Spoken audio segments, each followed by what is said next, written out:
completion. Ha? Completion sa bahay ninyo. Completion sa pamilya mo. Pati sa anak ng anak mo, completion. Sabihin mo sa katabi mo, kukumpleton sa akin si Lord.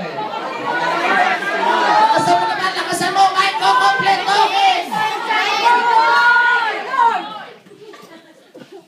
At alam niyo po, eto na. Bigla hong, sabi niya, sino nag-touch sa akin? Sino nag-touch? Yun na ho, nagpaliwanag ko yung babaeng dinudugo. Sabi niya, ako po yun, ako. At sabi ni Lord, your faith has healed you. Amen. Tingin kayo lahat sa akin. Joshua, sabi ni Lord, your faith, Sister Helen, your faith has healed you. Hindi sinabi ni Jesus, I healed you.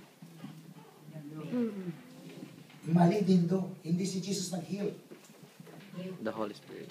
Your faith. Ikaw. Mali kung kala nyo si Jesus nag-heal. Sa sarili mo, sinaniwala ka. Yung faith ng babae. Yes, your faith. Yung currency niya nag-work. Amen. Given na kasi ang healing.